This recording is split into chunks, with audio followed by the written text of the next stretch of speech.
Assalamualaikum warahmatullahi wabarakatuh. Di sini saya Renita Sari dengan NIM 402200069 dari kelas Perbankan Syariah C akan menjelaskan kembali terkait materi video sejarah peradaban Islam dengan judul Peradaban Islam di Madinah dan Proses Perjanjian Hudaibiyah.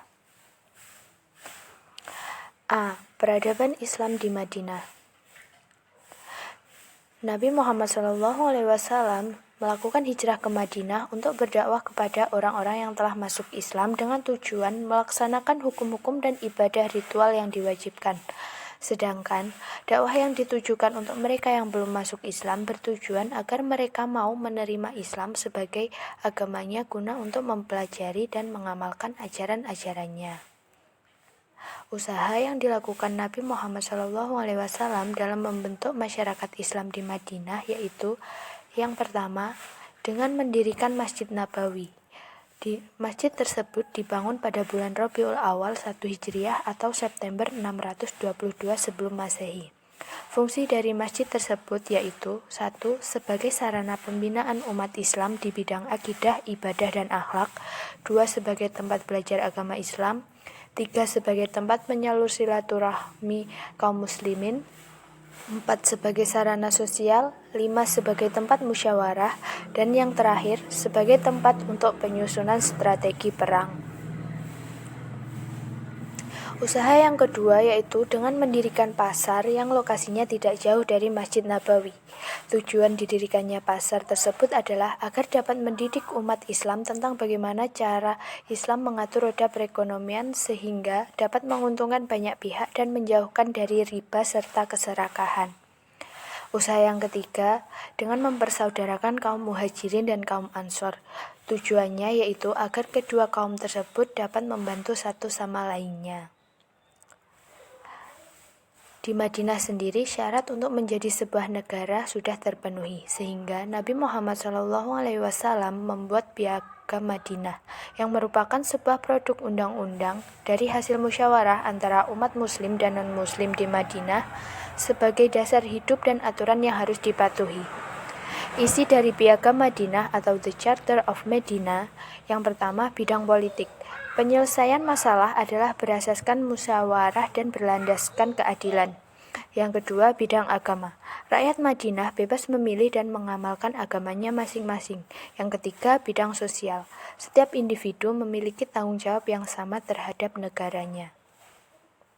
Yang keempat, bidang perundangan, di mana undang-undang Islam dilaksanakan secara menyeluruh agar dapat menjadikan hidup lebih tersusun rapi dan dapat diterima oleh semuanya. Yang kelima, bidang ekonomi. Semua rakyat diberikan hak perniagaan dan melarang adanya perbuatan riba maupun penipuan. Yang keenam, bidang pertahanan, yaitu setiap rakyat mempunyai tanggung jawab untuk mempertahankan Madinah dari berbagai ancaman. Yang terakhir, kedudukan Yahudi, yaitu memiliki hak yang sama dengan masyarakat lain untuk menikmati kebebasan dan keselamatan. B. Proses Perjanjian Hudaibiyah. Awal mula muncul Perjanjian Hudaibiyah adalah pada saat Nabi Muhammad melaksanakan perjalanan ke Mekah untuk ibadah haji pada tahun 6 Hijriah atau 128 Masehi.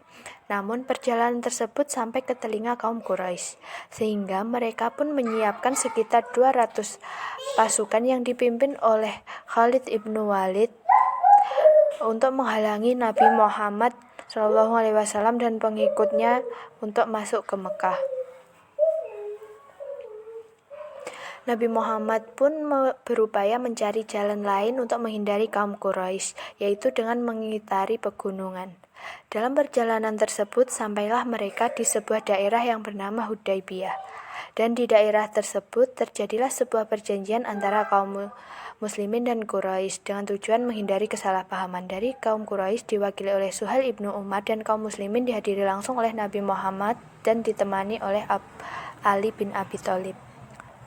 Adapun isi perjanjian Hudaibiyah tersebut yaitu yang pertama, diberlakukan adanya gencatan senjata antara Mekah dan Madinah selama 10 tahun. Yang kedua, warga Mekah yang menyeberang ke Madinah tanpa seizin walinya maka harus dikembalikan ke Mekah.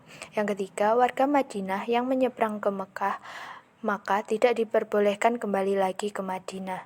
Yang keempat, selain warga Mekah dan Madinah, maka mereka diberi kebebasan untuk memilih akan berpihak kepada Mekah ataupun Madinah. Dan yang terakhir adalah Nabi Muhammad SAW dan pengikutnya harus meninggalkan Mekah, akan tetapi tetap diperbolehkan kembali lagi 1 tahun setelah perjanjian tersebut. Sekian penjelasan dari saya, kurang lebihnya mohon maaf. Wassalamualaikum warahmatullahi wabarakatuh.